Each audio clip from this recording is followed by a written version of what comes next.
Hey y'all, it's Kate from the Literary Apothecary, and today I'm doing something a little bit different, and I'm going to talk about reasons why you should read the Outlander series. If you've watched my videos before, you know that I am completely obsessed with this series. I love it so much. It's one of my favorites, and I wish everyone loved it as much as I do, but I understand that it's not for everyone. But today, I'm going to try to talk you into reading it. So here are some reasons why I think you should read Outlander. First one, historical fiction. So Diana Gabaldon, the author of this series, does so much research in writing each one of her books. It's why it takes 6-7 years or longer for us to get a book, the next book in the series. She researches everything and puts in as much fact as she can into these books without kind of taking away from her story. And when she first started writing this, she didn't know a single thing about Scottish history, and she just dove into the research hole and did so much research on it. Now it's kind of like a given. So historical fiction, you also have the history. You have this history of Scotland and the uprisings and Bonnie Prince Charlie and France and America at the Revolutionary War time, and just so much history really around the world. You have the Caribbeans, you have so much history. It's so fascinating to watch history in this fictional format. And also it makes you ask the question, because there's time travel in it, what if you could change the past? Would you? What would you change? What would you want to change in the past? So, like I said, there's time travel. Claire, our main character, one of our main characters, accidentally goes back in time 200 years because she touched a standing stone that was a magical time travel portal in Scotland, and she goes back in time 200 years to Scotland in Jamie Fraser's time. And I don't know about you, but for me, I am completely fascinated by any kind of time travel. I just eat those books up. And this has all sorts of different time travel in it, different characters time travel, and I just love it. Next up, we have the strong female characters. We have so many different strong female characters in this series. We have Claire and Brianna and Marcelli and even Galis Duncan and Mrs. Fitz. There's so many strong characters. Jenny. Like, I could go on and on and on about the strong female characters. It's overloaded with strong characters, but it's not to the point where it kind of beats you over the head with it like some feminist writing does. There's strong female characters, but there's also these strong male characters that respect the female characters. A lot of times when you have the strong female leads in books or movies, the male characters are kind of the assholes. They don't respect the characters or their knowledge or their strength. They try to take advantage of it. But in the Outlander series, the respect that our main male leads have for these main strong female leads is unbeatable. It's just amazing.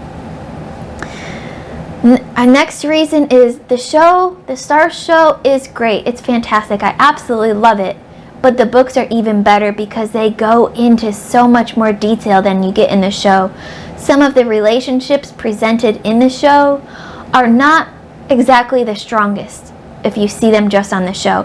But in the books, they're delved into so much more deeper. You get a deeper dive into all of the characters and their motivations and what makes them tick and just everything about them.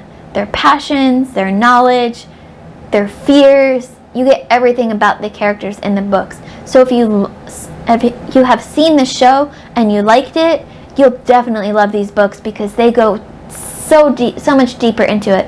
And the history too. The history and the scenery and the lore of Scottish history. Everything is so much deeper in the books than it is in the show. The show is kind of that tip of the iceberg, and the book is the rest of the body of the iceberg. Next, we have strong emotions in real life situations.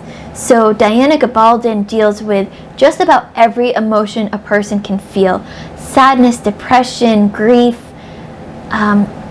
loss, anger, fear. Every strong emotion that you can feel is packed into even just one of these books. You feel just about every one of those emotions at some point.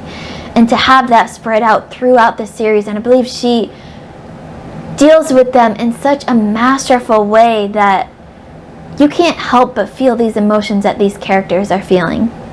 And also the real life situations. So yes, this is fiction, this is historical fiction, but there's all of these real life scenarios aside from the time traveling aspect of it that our characters and the people in that time would really have to deal with. Especially when you go back to Jamie's time, you see all of these situations and these illnesses that the people of that time have to deal with and the different reactions that they have to them. There's one instance where a child has seizures. He's got epilepsy, and Claire from the future knows that it's just epilepsy and that in the future it could be treated in different ways to help with it.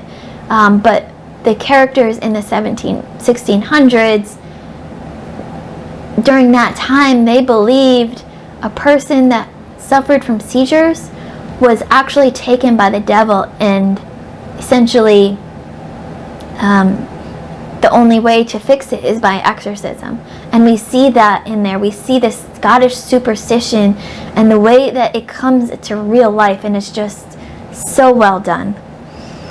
Yes, these are long books, but at least for me, they read really quickly. They were almost like candy. So they're long, but they read so fast because they're done so well. You don't realize that you're reading 100 pages at a time, 200 pages, 300 pages at a time. You just want to keep reading to find out what happens next to these characters.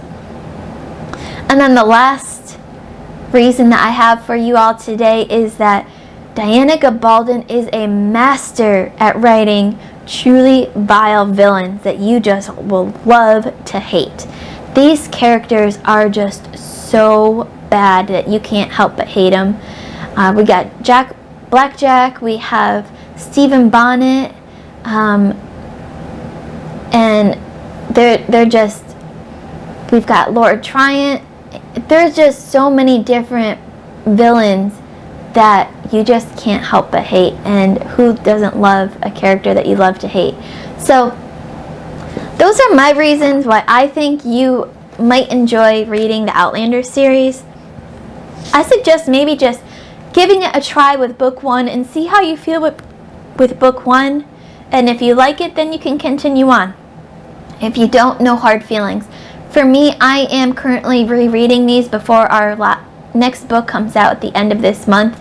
I'm on book 7 of 8 right now, and I think so far my favorite book is book 2, Dragonfly and Amber. So if you can make it to book 2, then I think you will really enjoy it. Some of the books are a little bit slower than others, but there's so much to take in that I just love them to pieces. So I hope you enjoyed this video.